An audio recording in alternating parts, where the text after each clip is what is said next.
I did a project, and it was a project where I invited a bunch of artists. It was a project where I did all the instrumentals, and then I would invite artists to come and perform. So cool. So at that time, there's a lot of people. There's a at that point there's a lot of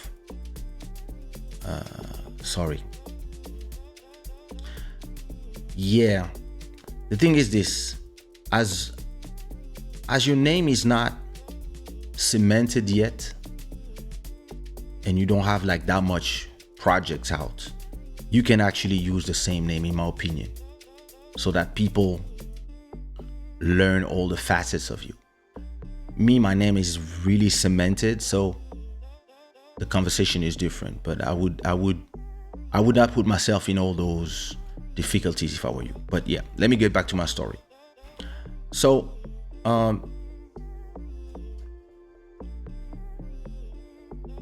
did a compilation project, invited a bunch of artists. So at that time, all the artists we work with, artists that we want to showcase, and also artists that we want to do albums in the future, etc., etc.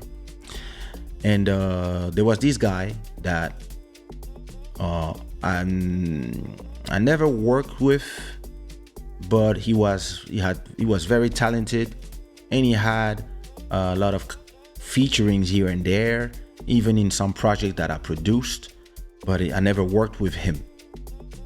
And I invited him on this project. So until then, everything is cool. Now,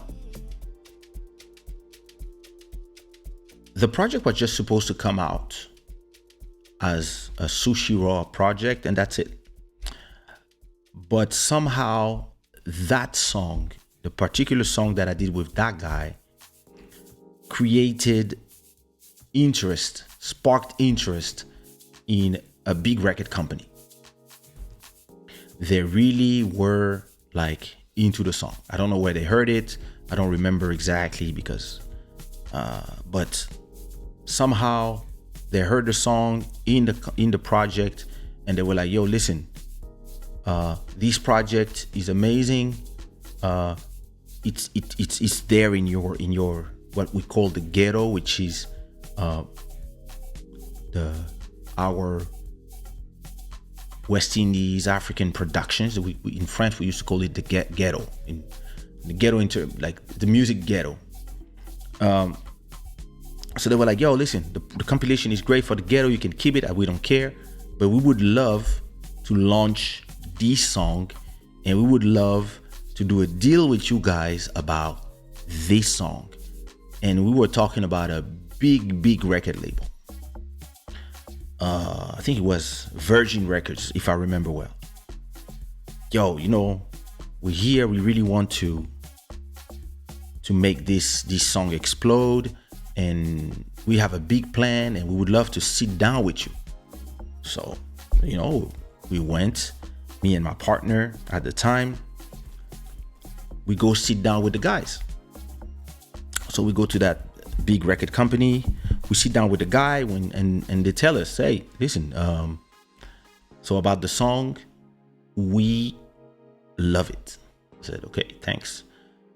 We would like to know, like, who owns the song, etc., etc." So I said, "Oh, this is a project from me, Sushi Raw, and this is my partner, Harold Sangamalon. We work together on it. So if there's a deal, it's going to be with the two of us, and it's going to be 50-50. All right, cool. So if it's just you two, we would love to know, is the artist signed to you? Not, I said, "No, listen, the artist is, he works with us on that track, but he's not signed to us, etc. So what do you want to do exactly?"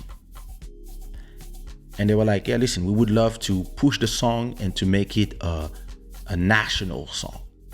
So come out the ghetto, become national hits. We wanna reshoot the video.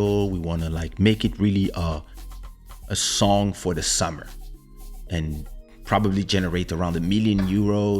Of course, you're gonna have you guys will have like 50% of that or whatever, and us we will have that, etc., etc. Like, and they want to discuss the details. So, but we want to know if you are interested first, or if, like, we're losing our time having a conversation with you guys. So, we said, hey, listen, we open to all opportunities. For us, it's a small project. We were supposed to sell, like, we're trying to sell 4,000-5,000 compilations. So if you guys can sell 500,000 singles, we're not gonna say no. Because, listen, we were supposed to make around, I don't know, we're trying to make 20,000, 30,000 benefit out of this project. If you can turn it into 1 million, we're not gonna say no. So, and that's how I started seeing how they do, because they explain to us. So once, we start deciding how we're gonna do, they told us that they really wanted us to give them the publishing of the song, so that they can propose it to maybe TV stations and radio stations, can have shares of the song.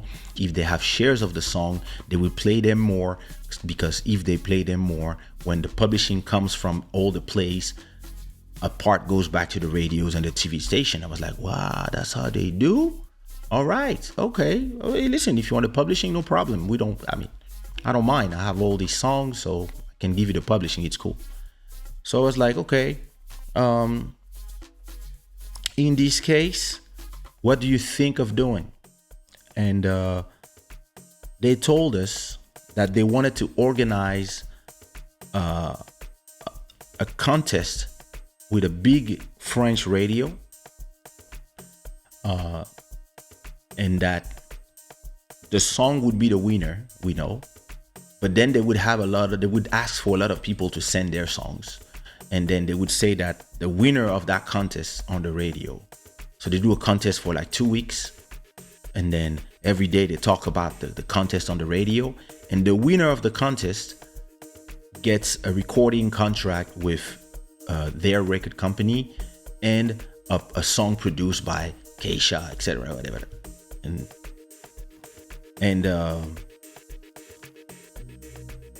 then there would be, contestant, and every day they would remove some songs, people would vote, etc., etc., and in the end, the winner would be the song.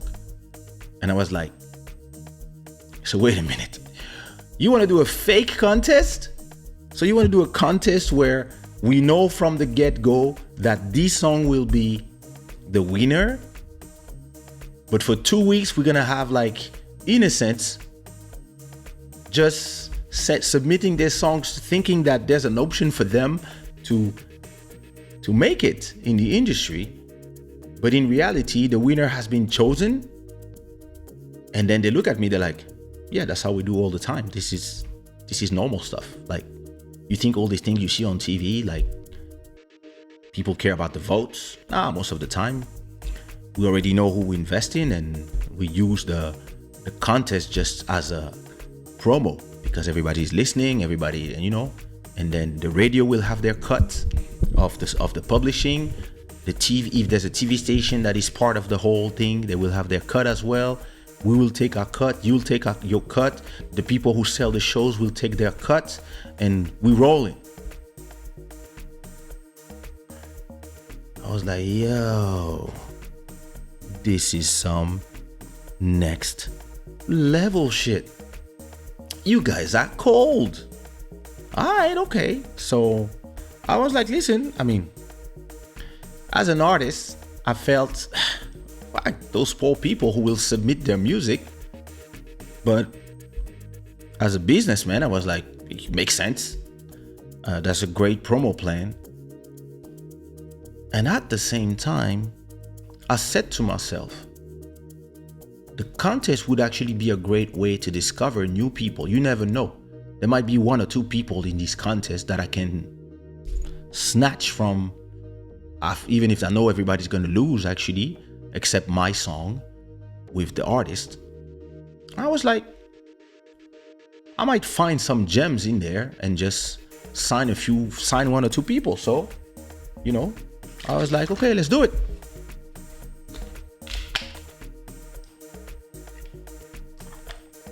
So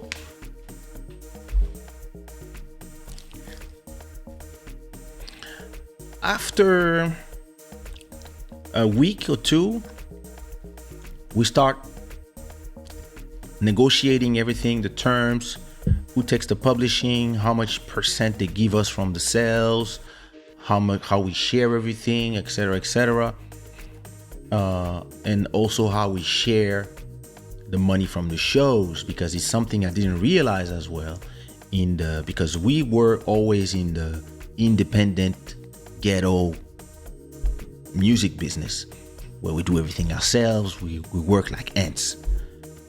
But in the national major business, a lot of things are different. For example, when a show is sold 5,000, the 5,000 don't go necessarily to the artist. There are different players that take a little cut of the 5,000. So let's say the show is sold 5,000, and it's a big tour of 50 dates for the whole summer, and it's gonna be in the 5,000. The record company will take 1,000.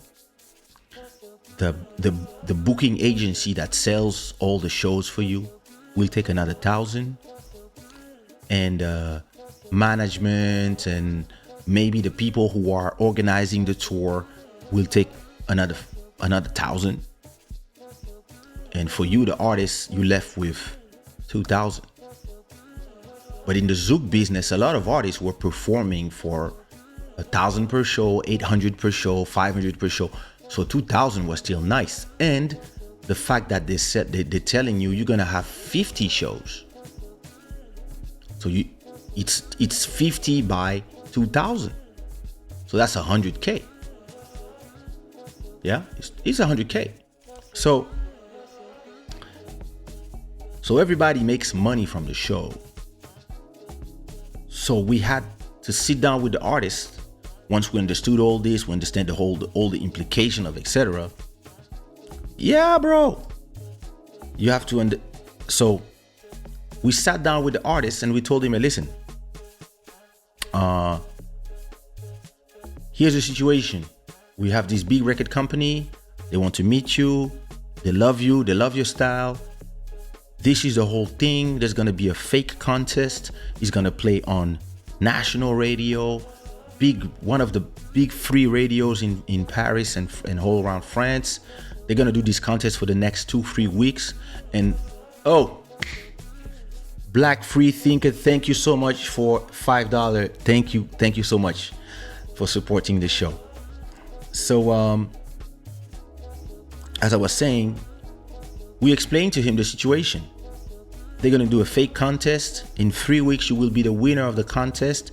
And after the contest create all the buzz, we give you, the single comes out. The single comes out as the winner of the contest. And then we release it on their label. And it becomes a national hit, hopefully. And then we have, one French big TV station, they're down to play the songs, but you have to give them your publishing, which means you have to give them 50% of the copyright generated from your writing. But if you think about it, if we release independently, maybe you will make 500 from your copyright. But if they play it every day, maybe they will generate 200,000, 300,000, 400,000, and you will get half of that money. So it's a great sacrifice in my opinion. And me, I'm gonna give half of my publishing to the radios, the booking companies, etc. So everybody's eating, but because all these people in their thing, they're letting us go inside of their mafia, we will actually all eat way more than we would have eaten from the song if it just came out inside of my little compilation. And the guy was like, yo, this is crazy. That's amazing. I'm so happy. Oh my God. Da, da, da, da.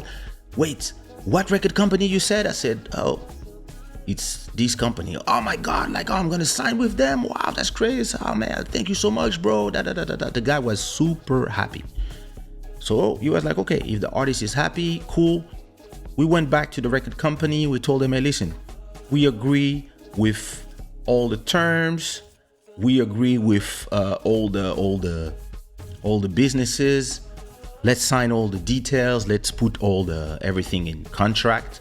So, we start creating new publishing for the song, signing everything, blah, blah, blah, blah, blah, deciding how much money will be made every time there's a show, deciding having the when there's going to be the contest, etc., blah, blah, blah. Okay. Until now, in my head, I'm like, yo, I'm about to make a ton of money. And I'm like, yay. And yeah, listen, everything is in the green. The artist is happy. The artist is cool. I'm cool. My partner is cool. The guys from the record company are super happy. They just opened the label in France, so they have a ton of money. They have to prove, so they're gonna put all the energy in it. It's perfect. And I believe, I'm in my head, I'm like, okay, I'm probably gonna make from my share from the shows. If the show is sold 5,000, and in every show I have 1,000 for me per show, and there's 50 show. So I'm making 50,000 just from the shows, and I'm gonna make another probably from the copyright because I made the beat. So I'm probably gonna make from the copyright in 6 months another, I don't know, 100 to 200,000. And because I'm also the owner of the master and the producer of the executive producer of the project, I'm probably gonna make another, I don't know, depending on how much they sell. If we get 50% or 40%, listen, I was about to make around 300,000 or 400,000 from that project, just that one song. So me, I was pretty excited. The artist was excited because, he was like, hey, wait a minute. Are you telling me that I'm gonna make like only 2,000 per show and they're gonna sell the show for 5,000? But I don't understand, normally management. I was like, nah, calm down, bro. We're not in the West Indies. We're not in Africa. We are in the national business. It doesn't work the way we work. In this thing, everybody gotta eat. And this is the reason why they let you eat. They're gonna let us eat because everybody has to eat. That's how they work. But you're gonna have 50 shows guaranteed, and they're gonna pay you all your 50 shows in advance. So you're supposed to make 2,000 per show. So that's 100K that you're supposed to make. And they will give you 70K in advance before the tour begins, and then they will give you another 30K when you did your 50 shows. And you're gonna perform from after the contest is done and the single comes out, the video. You're gonna perform everywhere, all around France, Belgium, all this, Switzerland, all these places, and you're gonna get like 100K for sure. So listen, I know you get 500 to 600 per show. So think about it. And usually those people who give you 600, they try to negotiate for 400. Now here, there's no negotiation. You're gonna get 100K sure. Plus you're gonna get your writing. You're gonna get copyright from your writing. So if I make 100, you will make 100 from your writing, because I made the music, you made the writing.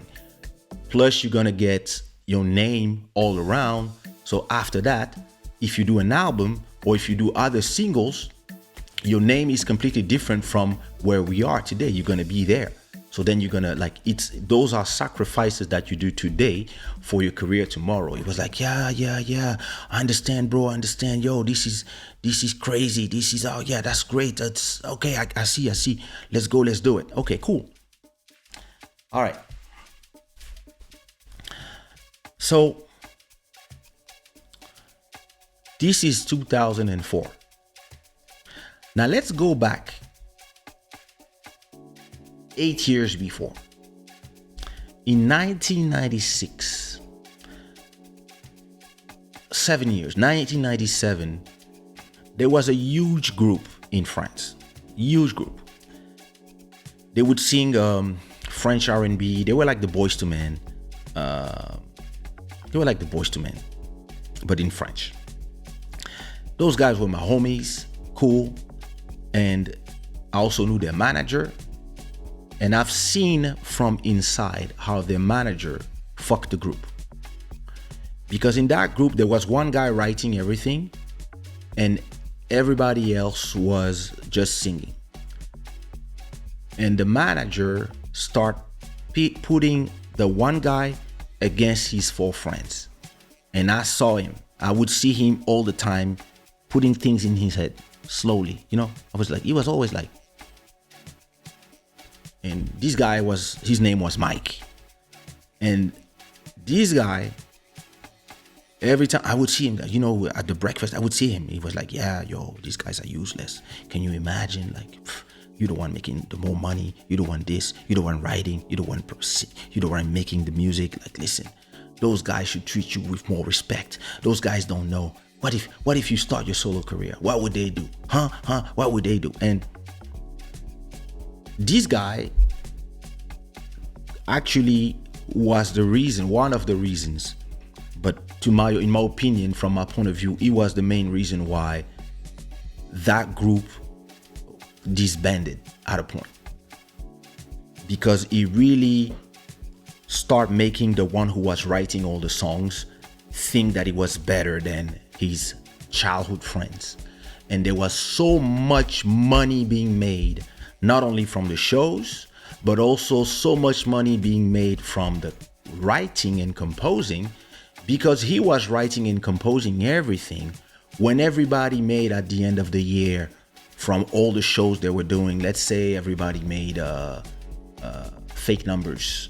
Let's say everybody made at the end of the year, let's say each one of them made, I don't know, 30,000.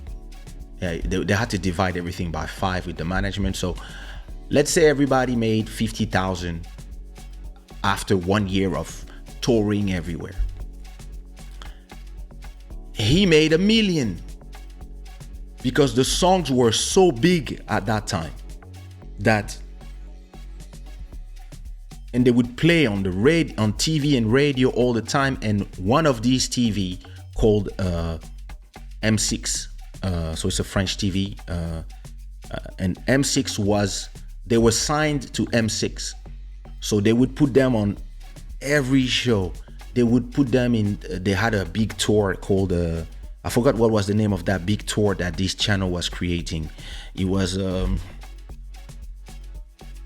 so M6 Interaction, they had this tour called Hit Machine. So they had a show called Hit Machine, but they will also have a whole tour called Hit Machine. And they would be headlining every show. So you have to understand something. When you go on TV and you sing your song, you generate copyright. When you have your video clips playing on those big channels, you generate copyright. And when you go do shows, not only you get paid your cachet to perform, but you also generate a lot of copyright from the songs that you play on those shows. And those shows also play on TV, so you also generate from the replays on TV. And those guys were huge. But listen, in France at that time, nobody was bigger than them. So my guy here is making $1 million. He's living now in a castle, etc. And his friends were making way less but they were all childhood friends. So normally everything was cool. And then I see this guy, their manager, talking to him. Like sometimes I would just catch conversations and the guy would be like, yo, yeah, those guys without you, you the man. Like, come on, mom, listen. You know, we could replace them with guys that look better. Like, come on. They don't look as good as you. You're the beautiful guy. You this, you that, you that. Listen. And then I see my friend starting to feel himself, starting to really feel that he's better than his friends. And that's when the group went, all right. Let's go back to 2004. So we cool, everything is fine, everything is ready, everything is about to happen, everything is about to be fresh, you know, everything is about to be cool. And you know, everybody's happy, everybody's excited, the record company is excited, we excited, the artist is excited, it's all good. I go on tour, I go to perform. I had Ondiqua that was huge at that time, so I go to perform in Ivory Coast. I go for a week, and then when I come back, I just arrived at the airport. It's 8 p.m. I arrive in my house 9 p.m. You know, start chilling. You know, just got back in my house, so I'm there. My partner, Harold, calls me. He's like, yo, what up? Where are you? I'm on my sofa watching Prison Break. Come here now. I say, where? Come to this restaurant. We're waiting for you. I'm like, huh? Yeah, you have to come now. I say, what's going on? No, come now. Just come. I'm like, just arrived from Ivory Coast. Please come now. All right. So, yeah, take a shower, quick change, take a taxi, arrive there to, it was a hippopotamus restaurant, I remember. So we sit down and the artist is there. I think I went with Elisio and my partner Harold was there. And I see the situation and there's no happiness anymore. I'm like, so me, I arrive, I was like, yo, my homies, what up, bro? Hey, so future rich boy, hey. And everybody's just, me, I'm like, what's going on here? And I'm like, yo, so what's popping? And now the artist here is saying that, yeah, he doesn't want to work with us anymore because we don't respect his style of music. We don't respect dancehall. I'm like, what? He's like, yeah, you know, I respect you, Kaysha, but him, he doesn't respect my music.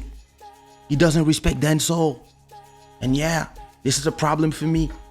And you know, this idea that I'm gonna be paid $5,000 and I have to give $3,000 to people, it's not normal. I'm like, what? Yeah, you know, I have a new manager. His name is Mike. And he told me. And I'm like, Mike? Which Mike? And he tells me the name of the guy. And I'm like, oh shit.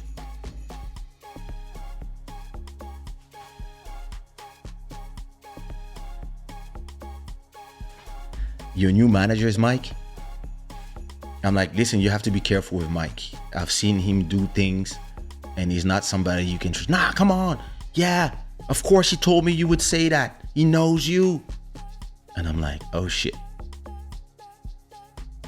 And I'm like, but what's the problem exactly? No. We want to sit down. We want to sit down with them out there at Virgin. We want to sit down with them and we want to renegotiate everything and blah blah and da da da. And I was like, the thing is this: we own the song. This is our master. So we are the one negotiating with them how they're gonna use our song. Now, you are a singer, of course, and yeah, listen, if you want to start talking about how the shows work, etc., you want to go and sit down with them, up to you. But understand that you can fuck up the whole business. And if you fuck the whole business, you will go back to singing for €500 a show, where now you're about to, even if you have to share a big chunk of it, not only you're going to make 2,000 per show, but you're going to make 50 of them guaranteed. So maybe 500 here and there, or 100K for sure. This is how you should see it, in my opinion. Now, when it comes to my partner not respecting dancehall, I'm sorry, bro, but who gives a fuck? We're not here to talk about your styles and stuff. We're here to make money. I don't know what you want exactly from your career, but this is a career changing moment that is an opportunity that is brought to you. And if you don't take it, yes, we will lose an opportunity, but we produce a ton of artists. And listen, we'll just wait for the next opportunity. Now, if I were you, and I'm telling you because, we cool, we chill. If I were you, I would do that sacrifice for the future. But it's your career, so it's up to you. We can always, and you can even go talk to them, and if they accept whatever you want, cool. But if they don't, we will propose them other projects. But listen, don't come here telling us all of a sudden that X doesn't respect dancehall and whatever. Who gives a fuck about that? Because you should have said that like a month ago when we started negotiating, and you were agreeing to everything. You don't arrive now all of a sudden, you don't respect whatever. So, he calmed down a bit after that conversation and after me giving him a little bit of perspective. And, we all went home. My partner calls me, told me, these guys gonna fuck up the business. I was like, I know, but we might, we might try. The thing is, if he goes at least to the first show, the first 4 or 5 shows, and the whole contest goes to the end, and he sees the opportunity with his eyes, maybe he will understand the opportunity. But if before that he fucks it up, hey, c'est la vie. So at that point, we received a call the next day from another artist that took the same guy in a featuring. So it was a Zouk song, a famous Zouk artist. No, he didn't change his mind. He met Mike, and Mike start talking to his ears, the same guy. So we get a call from an artist that was super famous at that time in the Zouk world, who actually had this guy as a featured artist on one of his songs. And this guy calls us. He's like, yo, we don't understand what's going on. Like, what? So what's up? He said, yo, your guy's bugging, man. Your guy's bugging. Your guy's crazy. Like, yo. I said, but what's going on? He was like, yo, he called us with a certain mic that I never heard about. He says now he has a manager. Now he's a national artist. Now he's a major label artist. and he cannot do Zouk shows anymore. And he doesn't want to perform my song with me in all the shows of my tour. He does, like, that's beneath him now. He's not taking the 300 or 400 euros that we negotiated for 20 shows the whole summer, because now he says that his price is 5,000 and I cannot do small Zouk shows. What's going on, guys? I don't understand. Now the guy's fucking up my business. Da, da, da. And we're like, what? What? And he's like, yeah. That's exactly how he told me. He said, oh, I'm a major artist now. I'm signed to a big company. I cannot do Zouk shows anymore. And now I'm not performing for your small 500 euros when my price is 5,000 now. And we like, this nigga's head just exploded before the song is even out. And we like, oh shit, this is not gonna end well. And the mic guy is already completely destroying his head. So I call Mike because I know him. I've known him from back in when he was the manager of that group that he destroyed. And I call him and say, yo, bro, come on, listen. You came out of nowhere. I don't know. I don't even know how you met this artist. He said, no, you know, this he explained to me the situation. He was there. He was at Virgin. They met each other, that whatever. I said, listen, don't fuck the business. No, you know, I'm taking, I have to defend. I said, no, listen, I know you. I know you're trying to make more money for you. We know each other. But the thing is this, if you fuck the business, you're going to have more of zero. So I understand there's negotiation, understand what all these things I understand, but don't fuck the business. After that, listen, once you have that single out and there's a career path open for the artist, then you're strong to negotiate.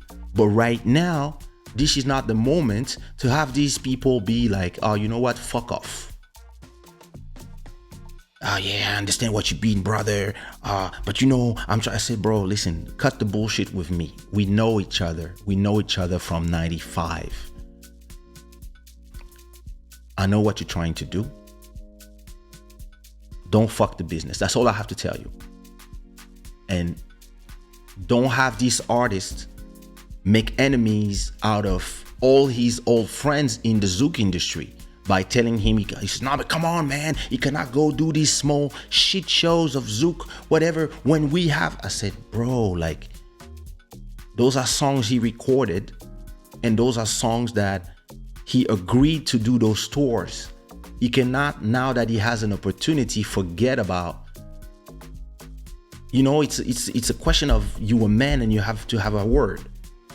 Fuck that, you know, it's business. I was like, bro, listen, I just told you my opinion. You know my opinion. Me, I'm cool. With or without you, I'm doing my thing. And with or without that deal, I'm doing my thing. So a week passed by and we get a call. We get a call from the major company. And we're like, yeah, what happened? And the guys from the major company are furious. They're pissed off. They're angry as hell. They're yelling on the phone. We're like, yo, calm down. What's going on? Yo, come to our office now. Like, first of all, you don't yo me and you don't summon me. You come to our office. So they come to our office. They come to our office. They start yelling. Yeah, those guys came yesterday. The artists plus his mic manager, plus this, plus that. And they start yelling here, saying that they are superstars. They want this, they want that. The manager was even more a superstar than the artist that nobody knows yet. Ba-da-da-da-da. And you know what? We took a decision. So yeah, what's the decision? The decision is fuck that. This whole project is done. I was like, what? No. We don't want to work with those people. So we're really sorry. We respect you guys. We really wanted to work with you guys. But yeah, we're not gonna work with those kind of artists. We understand how it goes even before it begins. He's a problematic person, him and his manager, and we know that guy too. We know his reputation. So you know what we're gonna do? We're gonna find more. We're gonna put our money in projects that we can control, not people who are already calling behind our back, trying to call the television, trying to call MCs, trying to call the radios, trying to call the booking agent, trying to completely redo the business when we already had a structure in place. So really sorry. We will not move on with this project. Thank you for your time, gentlemen, and hopefully maybe if you have something else to make us listen to from an artist that is reasonable, maybe we'll do something together. Until then, bless.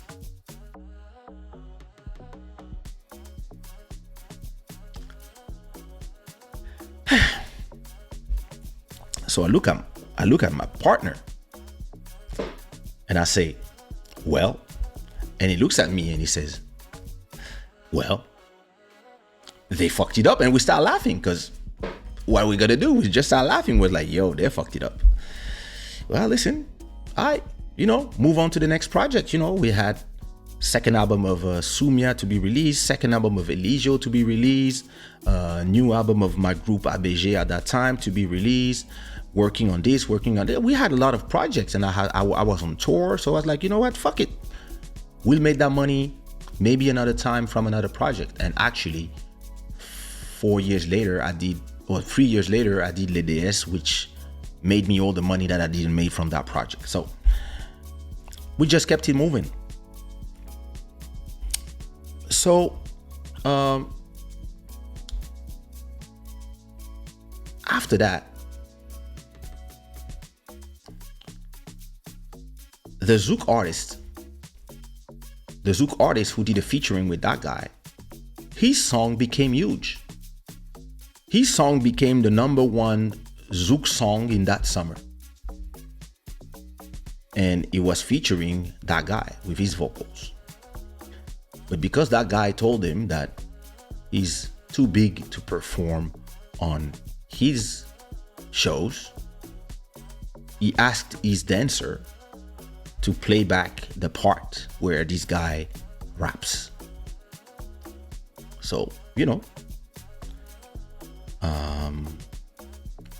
one day he does a show in Paris and there's so much people in the crowd. Like, it was full. Like, there was I don't remember, that party had 1,000 or 2,000 people yelling for the song, and everybody was like, the song, So me, I'm in the crowd, and I'm asking myself what they're gonna do when these guys' part is gonna come. Did they cut it from the song, or what are they gonna do? And when the part comes, the two dancers take the microphone and they lip sync on top of the thing, and they do sexy move, and all the girls are yelling. And I'm like, well, yeah, good idea. But the guy was there.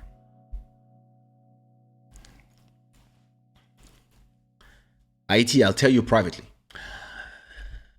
The guy was there in the crowd. And he comes to me.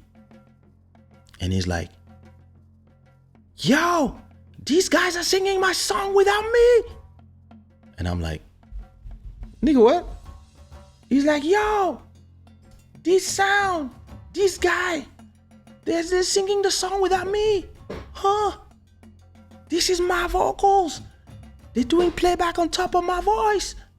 I'm like, But didn't you say that, no, this is not fine, this is not normal. They're singing my song. I should be on stage. I said, but wait a minute. Last month, you were saying that you are too big to take their small pocket change. What happened? Now you got dropped from your project. What's going on? No, it's not gonna happen. Then he just got pissed. And he went and he recorded a diss record for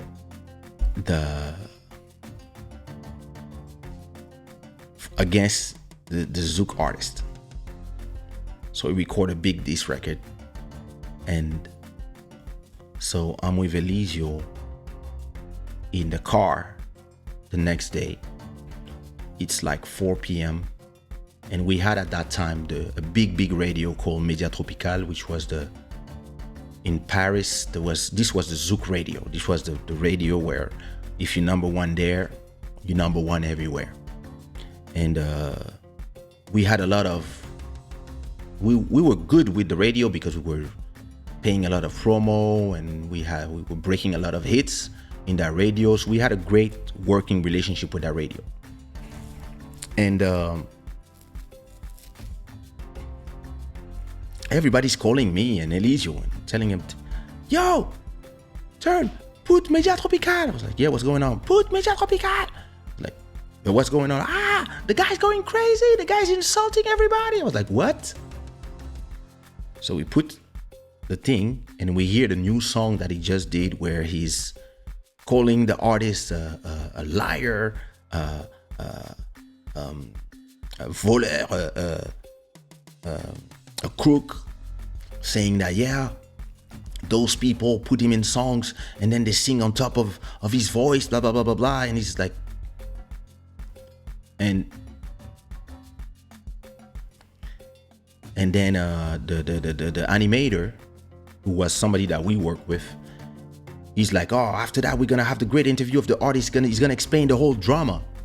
So now the whole world, the whole microcosm of Paris, which was the whole world for us, is talking about that drama because it's going on live and everybody's calling me. My partner is calling me. What the fuck is going on? Everybody's calling. And I'm like, I don't know. And we are listening on the radio. And I tell Elisio was driving and he was like, yo, that's crazy, bro. And I was like, bro, head to the radio. How long to arrive to the radio? He's like, oh, half an hour we there. I'm like, okay, head to the radio. And now the guy goes and he starts telling a story. So he's there in the radio with the mic guy, him and some other guys, his new crew. And he's explaining how, yeah, those people, they were trying to get all my money, make me sign deals that I didn't want, and etc., enslave you, exploit you, Harold, Kaysha. I was like, did he say my name? Did I hear my name? Took my phone. So at that time, there was a girl who worked at the reception of that radio. And I knew her very well. He was one of my homies. So I call her, I say, hey. And she's like, hey, Kay. I say, put me through the main studio. Now they have a show live. Put me through the main studio, please. Oh, okay, Kay. Putting you through, sending you to. So Jean-François Saint-Louis, who was like the huge animator at that time, the huge radio host at that time, he gets me on the phone. He said, yeah, we live right now. I said, yeah, put me live. I want to be part of that interview. And so I said, put you right now. I said, yeah, put me right now.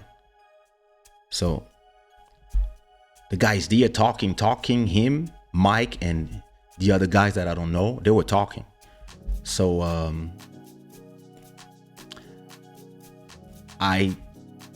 he say, oh, hey, listen, we have somebody on the line who want to talk to you guys. So I'm like, yep. Hi, this is Kay. All of a sudden, everybody's like, oh, okay. Hey, what up, man? I said, yeah, I heard my name. I heard that I'm a crook. I exploit people. They said, no, that's not what I said. I said, no, that's what you said. You just called me somebody who was trying to do. I said, listen, and now you make songs where you pretend people are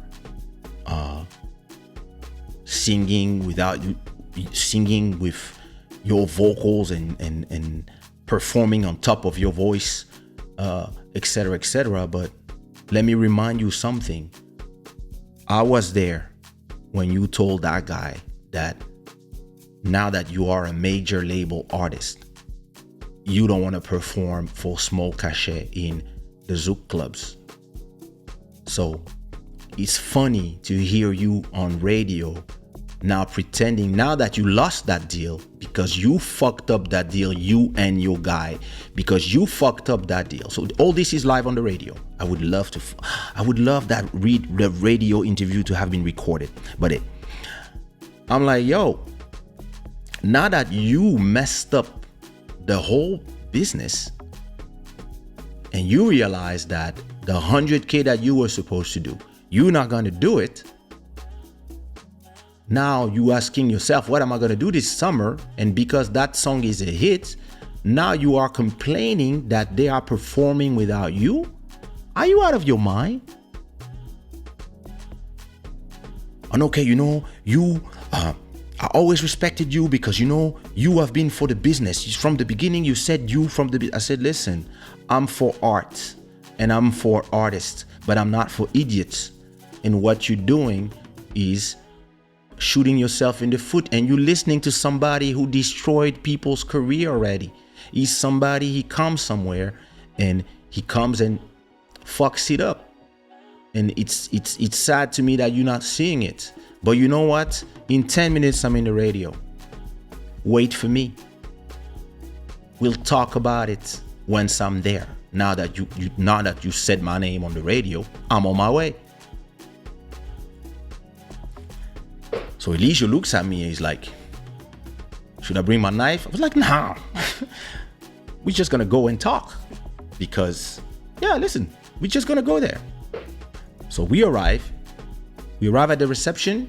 Listen, at that radio, we would just enter like that. There was no, we just entered. We just went to the elevator, arrived at, I don't remember what floor it was, the radio.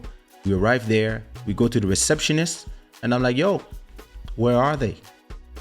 What studio are they live from? And the girl said, they just run away. They just, like right now, they knew you were coming. I don't know what I just saw them running out of the studio. They were in a hurry. They just run. And I was like, word? Yo. So I went to the studio and I continued the live interview with the animator and I didn't explain the whole business, but I explained to him the whole situation. Listen, we had a situation, we had a deal. Those people, all of a sudden they wanted to act gangster.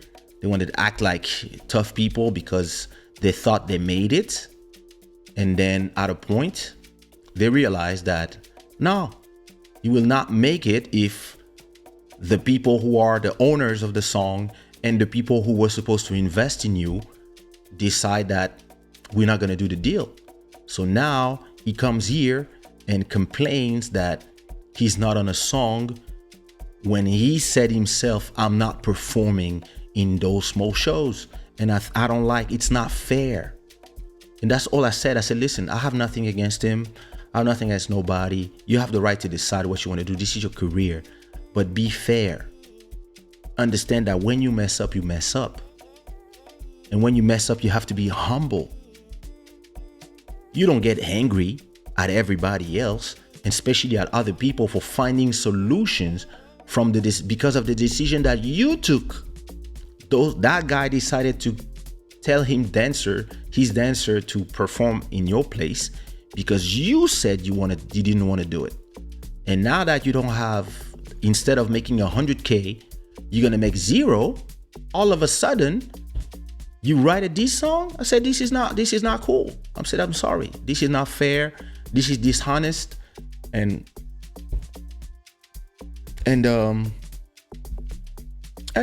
continue the interview, etc., etc. Everybody called. All of a sudden, everybody who was with him, because he painted the story away, everybody turned against him. And the artist called to give his version of the facts, exactly, saying the same thing as me, why he did it, and he was shocked at the whole situation, etc., etc. And that's how this guy fucked his career. And that Mike guy disappeared after that. I think he tried to steal some artists from Section Zouk, the record label I was working with. But yeah, he didn't succeed in whatever he was trying to do. At that point, Zouk was super popular in France, so he was trying to get in the wrong way. And yeah, that day I learned that in a business where there's so many moving parts and there's so many emotional people, one person can fuck up a whole 3-4 month operation. Just one person. Just by being emotional, being XYZ. This can piss off somebody who's in a position of power and say, listen, I got 1 million people trying to be at your place, and you here at next. And that's exactly what happened. And that guy never, listen, I'm cool with this guy today, so that's why I don't want to say his name. But to me, that day, that's the day he never recovered from. He did more songs, he did his thing here and there, he did some stuff, but he never had that opportunity to explode from a national major label song. He never had the opportunity, and super talented guy. But when oh my God, Robert Ford Jr., thank you so much for $50 super chat. You are now our stream royalty, replacing Emmanuel. Thank you so much for your support. Thank you so much. So what I learned from that story was that thing is like, in so many moving parts, yeah, like everything can be perfect and the artist can just destroy everything because you just get excited too early, or the hyenas catch him before you can control the situation. Another thing I realized at that point was that I would rather work by myself like today, because people are crazy and people can take a beautiful situation where everybody's supposed to win and they can turn it into something that makes no sense. And because I understood all that, and I